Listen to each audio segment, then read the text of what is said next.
This is part 3 of our Elephant in the Room series, and the first part, of course, was just talking about the fact that there is indeed an elephant, recognizing the elephant that I think everyone knows is in the room. The second part, we talked about how that elephant behaves, its characteristics and its patterns, and its predictable way of doing destructive things to the organization. And this third part is going to be the part that is often we forget about, and that is that there really is hope, that there's a message of a solution here and a way to get out of this and to turn it into something very positive. With my clients, I do a fair amount of this type of work, and it's generally fairly straightforward to go in and talk, for example, to the founder or to the CEO of a small company, and he'll be able to see just from a practical standpoint that something is going on in the organization that doesn't make sense, and no matter how many different ways it gets explained to him by the various people involved, it still doesn't add up, and he just doesn't buy it, and then bring someone like me in to come in and use that as motivation then to find out what's going on. That can take place in a matter of hours, at least, to get from the point where there's a perceived problem to getting the CEO in this case to recognize that he's probably part of that problem, and then to go on and start working towards a solution.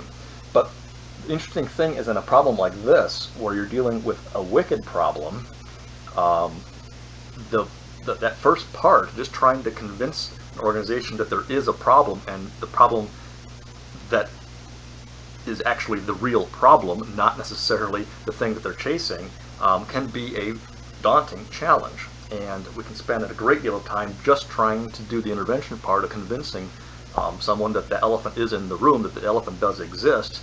And then by the time you get into describing how the elephant behaves, you never really get around to a solution, and it never really occurs to anybody that this is not just about being negative, but it's really all a precursor to something that is positive and empowering.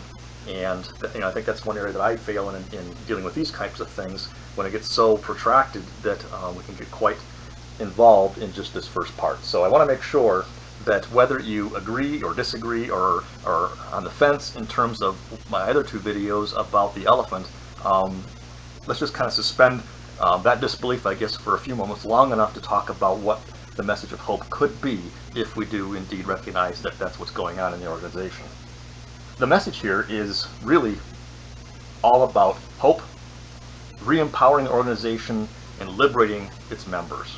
Because I believe that the organization is intrinsically valuable and has the resources and the wherewithal to do great things, but the organization is in its own way, and they're not even entirely aware of that because of the entrenched bullying and the deceptive type of patterns that have emerged over the years.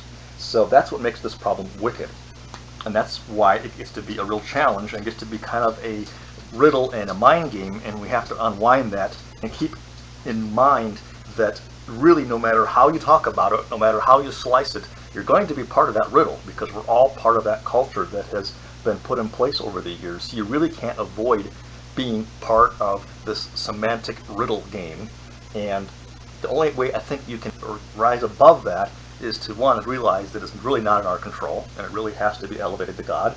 And number two is, I think our part in that is to always focus on the truth and the facts. And if you looked at my other video about entrenched behavior with people, I think it's important to look at roles and the way people interact and affect decisions and the truth, but to not get trapped into talking about people. And certainly the things we're going to talk about will clearly imply individual people. We can't avoid that. But we have to keep our eyes on the truth and the facts so that we are trying to not get trapped into this semantic riddle that is part of the construct of what I think is an evil thing that brings an organization that would otherwise be doing wonderful things in the world, really brings it to its knees and makes it completely ineffective. So a wicked problem has a couple of characteristics. One is that the problem itself is created by the organization. So it's self-created. The organization is completely unaware of it. And the problem can only be solved only by itself. Because we create the problem and we are unaware of the cause and effect of it, we then have cause and effect reversed, and almost every attempt that we do to correct what we think is the problem actually makes the problem worse. And therefore, we can really only solve it by ourselves, because we need to understand that that's being self-inflicted. So in our case, I think it becomes a stifling part of the organization where we are trying to build infrastructure, we are trying to get our house in order. We are unaware that that has become the ends and not a means, and it becomes self-consuming. So it doesn't ever allow us to get beyond that, and the more that we try to solve that problem, the more analysis and the more wrapped up we get into it. So it's almost like if we stop trying to help ourselves, we can at least be reasonably functional. And the interesting thing is, almost every time an organization who has a wicked problem like this, then when they do a turnaround, it brings it to its knees.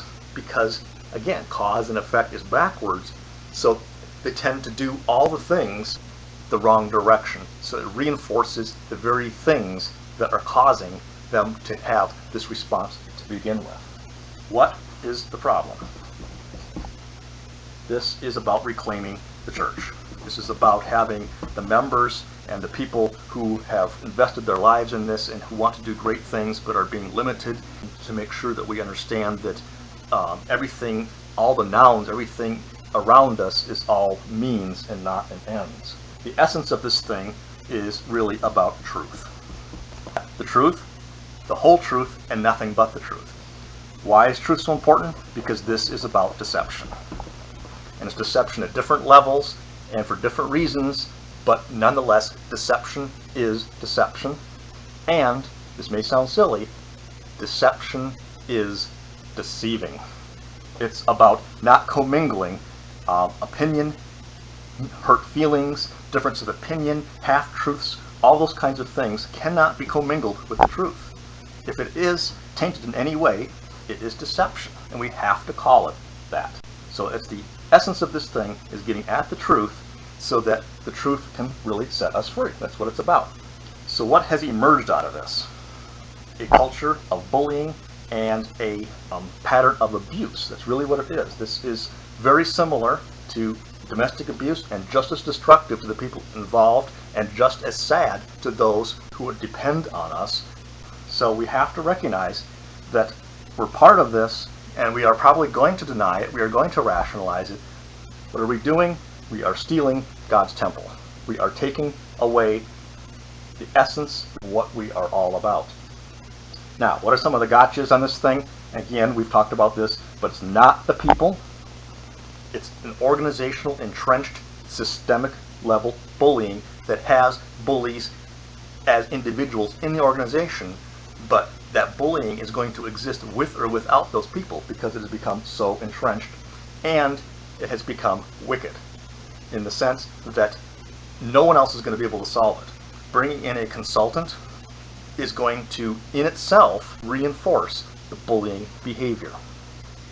Now, certainly, we need to have an external influence come in. We need to have the denomination, but they are not going to be able to solve the problem for us. The only people who can solve this problem are the people who caused it, which is the organization itself.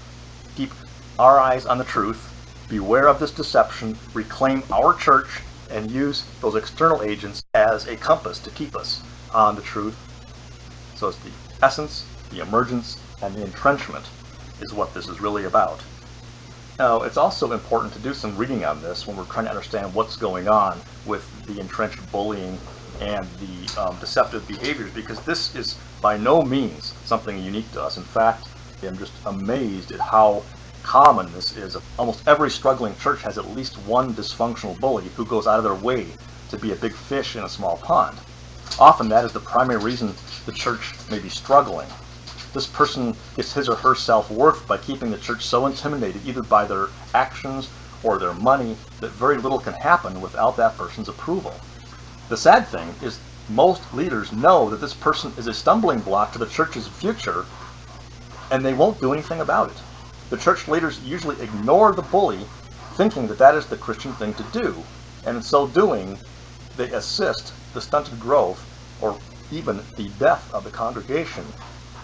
If we're willing to say that it's not the Christian thing to do to confront someone who's bullying and, is maybe doing things with good intention, but they're doing it in an intimidating way so that the organization becomes stifled and can't move forward, you really have to ask, who's more dysfunctional, that bully or the people that are just turning a blind eye to the bully?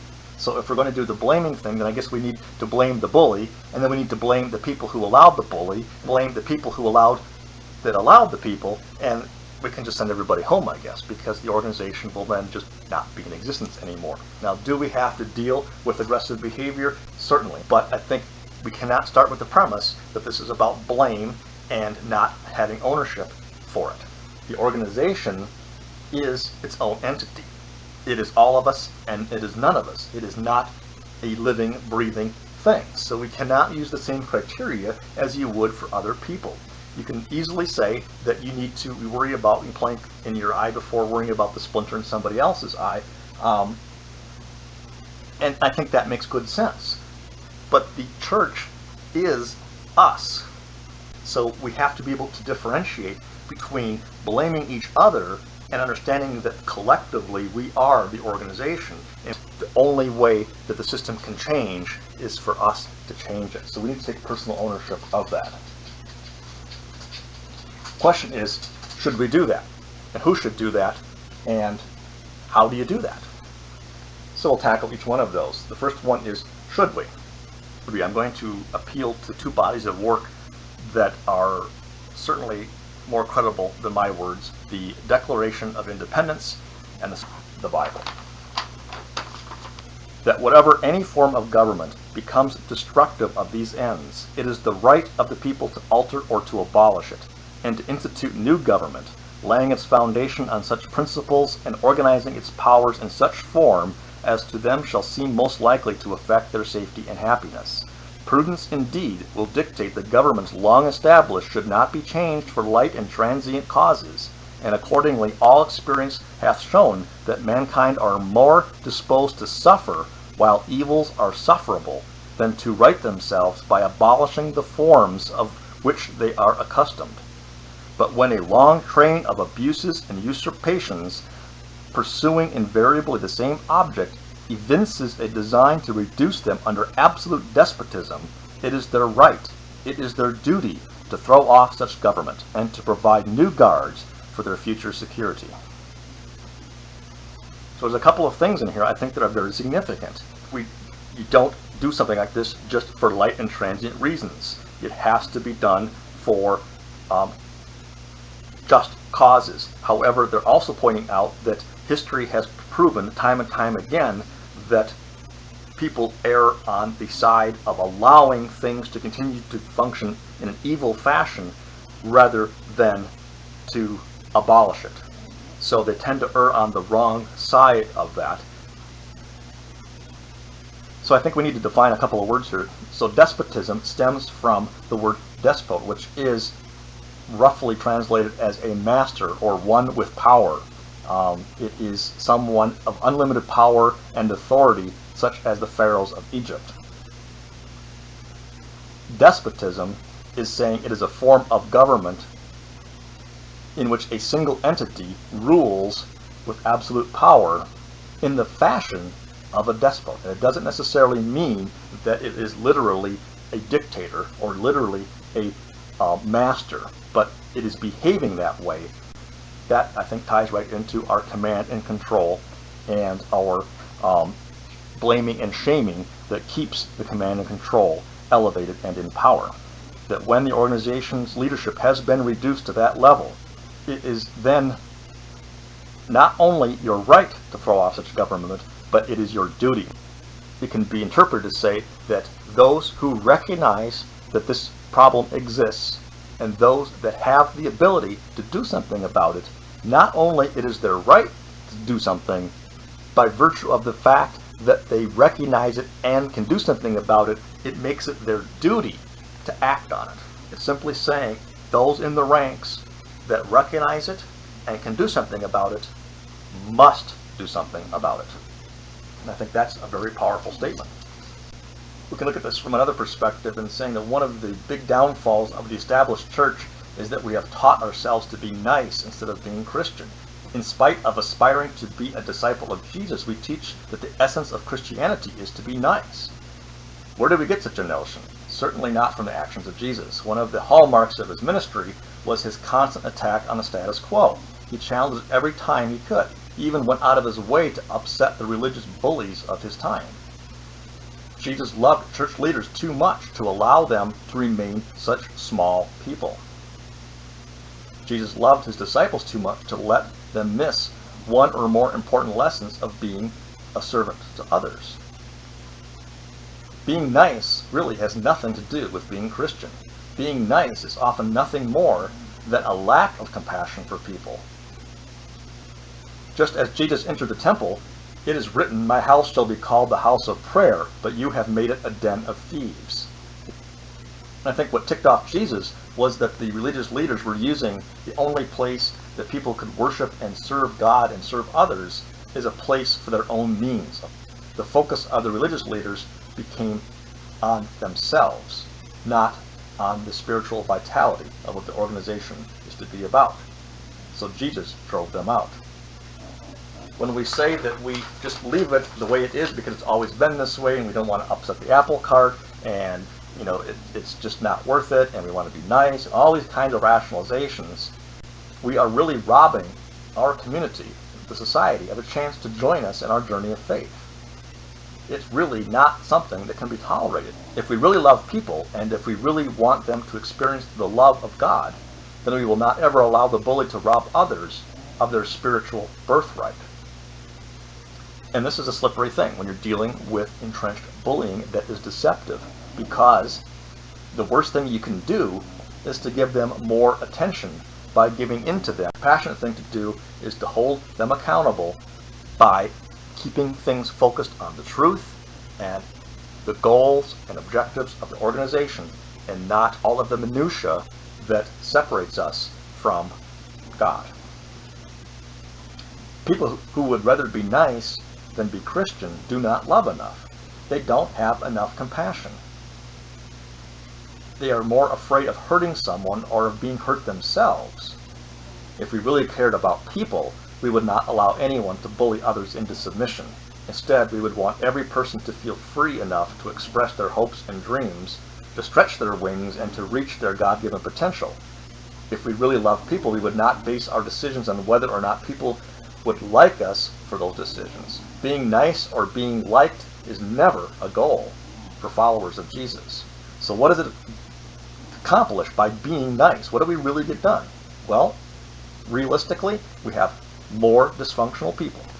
The people who are going to be talented and are of sensible mind most likely are just going to pick up their marbles and go home when they first encounter this, and we'll never really get to know them.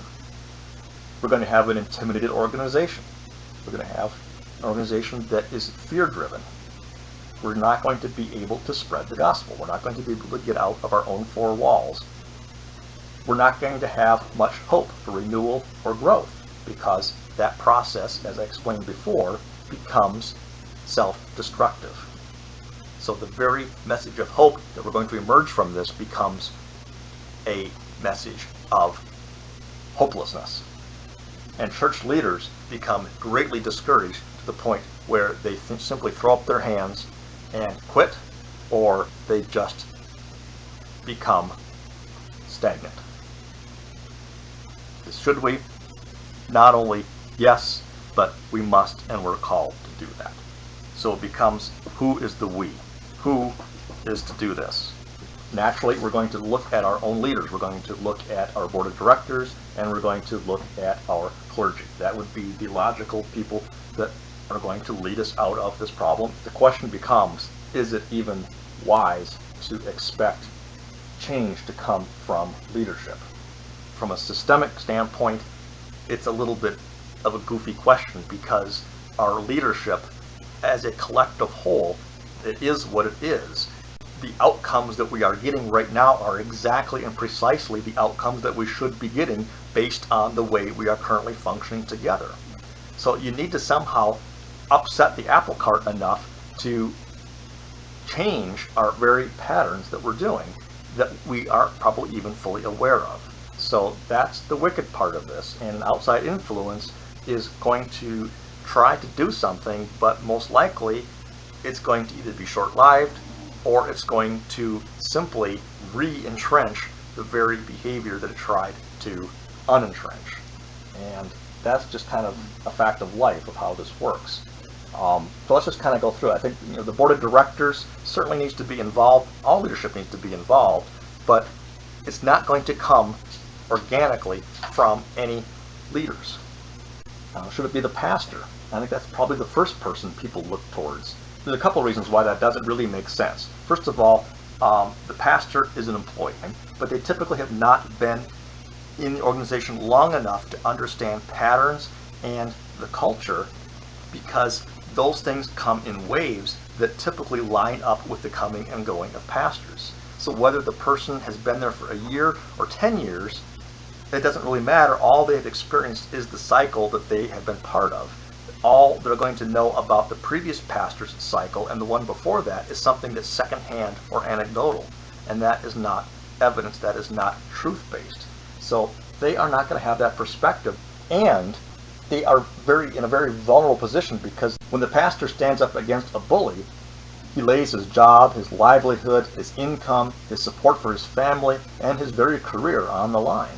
No one in the church can confront a church bully quite like 3 or 4 strong and able and driven people who love God, who love the church, who know the person that we're talking about, and are willing to do whatever it takes to rise above their own self-interests to do what is best for serving God. So, who should it be? You need to get 3 or 4 just lay members. And you need to get perhaps 1 or 2 board members, and perhaps someone from staff. You need to have a team, but it really needs to be focused around these people who are going to have a singular message and are going to do whatever it takes to get the church back from the den of thieves. And they're going to do it in a judicious and loving way, but they are not going to be nice. What do they need for practical skills for this to actually take place? 4 things. 1, they're going to need to have technical and practical skills so that when you get into the details of the bullying itself, that you can take it down. So that when we have like 19 reasons why something can't be or why something has to be a certain way, we can go right down the list, just like you do in court, and cross-examine and refute every one of those 19. And we just do as much of that as is need be to start demonstrating the difference between deception and truth. And 2 is you need to have the historical perspective, and that means it has to be firsthand. So you have to have historical first-hand experience where you have seen some of these cycles repeat, so that we can talk about the patterns. Again, if you look at individual incidents, it doesn't really mean very much because it doesn't look deceptive. But if you can go back and see that something has repeated 3 or 4 times over the last decade, that is powerful if it's first-hand experience. And you're able to then look at the technical aspects of it and show how it was deceptive. And 3, you need to be able to recognize and identify and be willing to name deceptive activities as such. Can't engage in the unwinding of that convoluted path that is designed and exists only to obstruct. You have to call a timeout and say, this is deceptive, period. And they have to be willing to see that, and they have to have the wherewithal to be able to call deception, deception. A lie is a lie. And 4, and most importantly, they have to have enough love for the people and the church to be able to do these things at whatever level it takes. Okay, now that we know who is to do this, the question becomes how. And this I have to be a little careful, because for me to put out a formula or a recipe is to suggest that I truly know what's going on as a root cause and know all aspects of this, and therefore am able to somehow dispense this solution, and that is highly presumptuous, and I would not do that. So I think it really becomes part of our own self-discovery and our own process of working through this to come up with our own methods and our own solutions that are going to be representative of those people who are doing this work. However, I want to at least put enough out there so where this is not just an open-ended, hopeless message. So again, I'm going to appeal to a higher authority than myself in terms of how to do this. And we're going to look at Matthew 18. So in here, it's a three-step process, and whether this directly translates to something we would do, I'm not sure, but it does make sense. And that is that of that group of people, you have one individual privately confront the bully, and you confront them with the bullying behavior and evidence, but you do not engage in the actual dialogue of all of the particulars, because you're going to become then part of the trap of obstruction. You will not overcome a systemic bullying entrenched entrapment of obstruction. So you have to be sure that you are recognizing deception as deception, and that you are rising above it. You can give example after example to show the deception, but you can't engage in that. You simply need to focus on the facts. Realistically, it's not going to work, but I think we have to at least try that in terms of giving that person the opportunity to save face.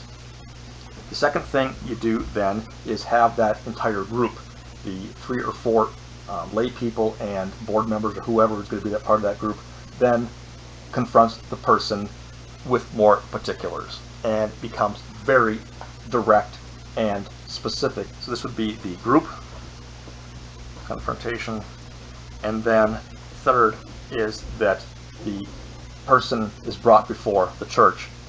Never, ever, ever allow the direction of the church to be dictated by someone through intimidation and coercion. The next time someone attempts to intimidate or bully the church out of taking a positive step towards something to help others and to reach out in love to our community, I think it's important that we go to God in prayer and then meet aggression with aggression. One of the things that I find interesting in reading more about this is that as churches begin a renewal process, it is normal that someone leaves. Almost any time a church attempts to thrive once again, someone tries to bully the leadership out of that very attempt. And almost every time, if a turnaround is to take place, such persons are lost along the way because they are no longer allowed to get their way. When they can't get their way, they simply leave. Not even Jesus got through the journey with all of his disciples, so why should we expect to? This doesn't mean that we should set out to intimidate the bully or to kick people out of the church.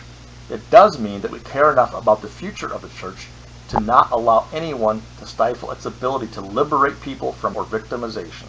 It means that we care enough about the bully that we will not allow the bully to intimidate the church, because we know the spiritual vitality of both the bully and the church is at stake. So we really got this upside down when we think we're being nice, because we're really not being nice to our own members, our own body. We are not being nice to the bully, and we are certainly not being nice to those who we've never reached. So it's a lose, lose, lose.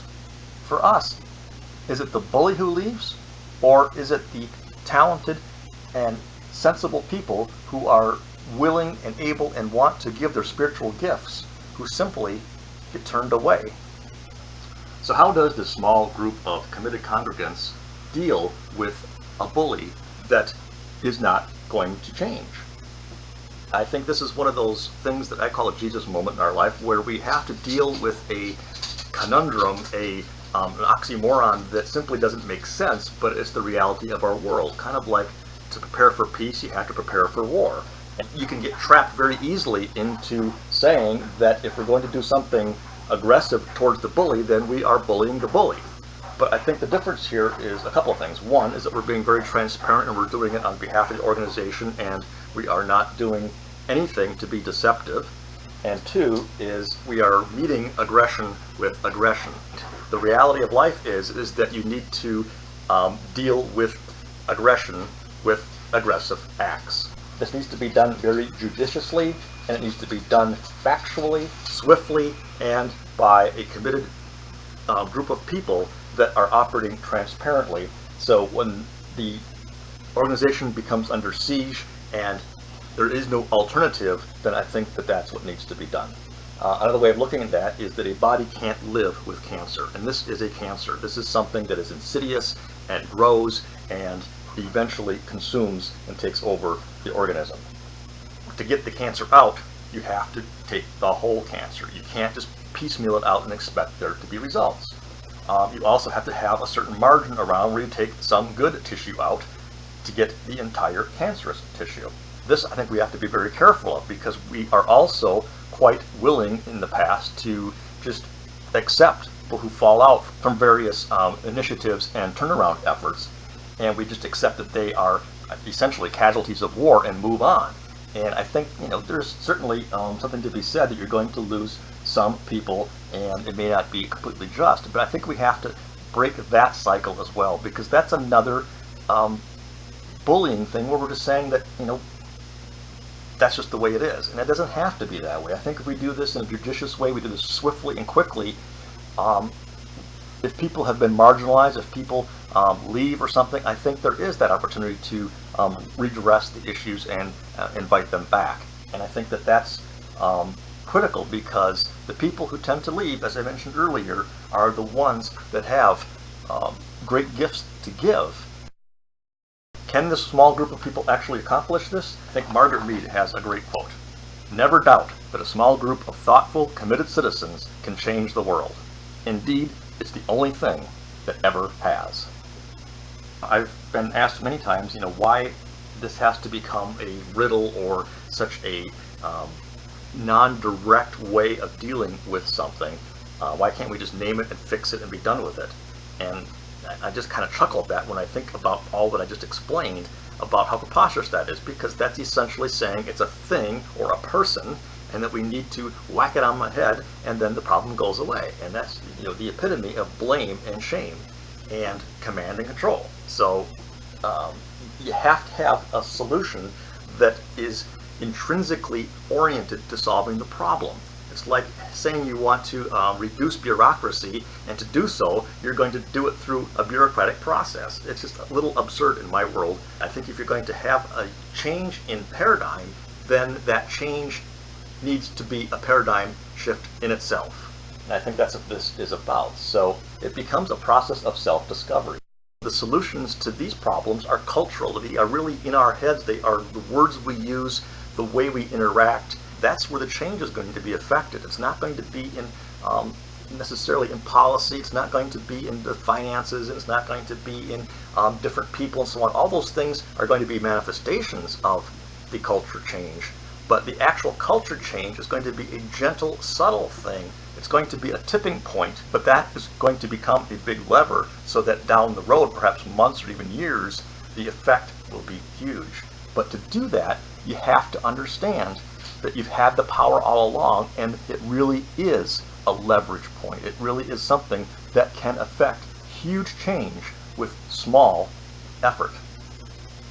Okay, so as a recap, I think there are three primary things that are standing in the way of our spiritual growth. One is that we are in our own way.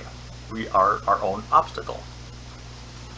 Two, we have a focus on means instead of ends. In other words, we are focused on self rather than others. And then three is, I think that we need to embrace and understand that the very thing that we're fighting against, the status quo, complacency, those types of things, without the bullying factor, without the wicked entrenched factor, but just plain old status quo, really is human nature. And that is an enemy. That is what is wired into our chemistry.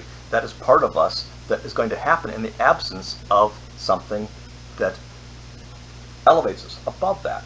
And the way that we keep ourselves on track, I think, is through, one, accountability. And you do that by making sure that we are always aligning ourselves to the mission statement. We are not trying to self-justify anything that we do. And number two is that we have to have checks and balances in the organization. And right now, for example, I think our policies hold our own feelings as the most important thing. Conflict resolution is all centered around being nice. And I think the checks and balances really need to be around making sure that we are aiming towards the truth and towards helping and serving others. And that's what we're constantly aligning and adjusting to. And just as a footnote, it's always bothered me that our financial statements have infrastructure, salaries, ministries, and then helping others. It's in that order. And it really seems that it should be the other way around. In a sense, psychologically, by presenting it that way, we're saying that that's kind of our priority. And then the most important thing, in my opinion, is that we as an organization focus on things that are much bigger than we are, things that we can't possibly achieve without the help of people and organizations outside of our four walls and without the help of God. We should be so blessed that our carpet is worn out prematurely. We should be so blessed that we've created such a ruckus with the status quo in the community that we have trouble getting insurance. Those are the kinds of things that we right now hold as values in of themselves, not as something that is there to serve. So now that we've gone through these three videos, here is the challenge. We are all part of this cancer. We are all part of the conundrum that is holding us back. And where it changes is here and now. It's not going to be something that you roll out later. It's going to change. If it's going to change at all, you will have a inspiration that says that I get it. And that needs to happen to each of us. These are cultural changes that take place between our ears. And the organizational things, which our leadership will do a great job at, and our denomination will do a great job at, will all become part of that. But that will never work without the cultural change. And I would hope that there is enough insight after watching a couple more of these videos where I have examples to support this, that you will always be seeking truth down the road. And when something doesn't make sense, you'll do what it takes to get the truth to come out so that we can make decisions and move forward in a truthful, honest, and collective way. If we don't do that, and you have the knowledge that something is not right, and you remain silent, you're going to be put in a position eventually to choose between your own sanity and your own authenticity. And that is a frightful place to be.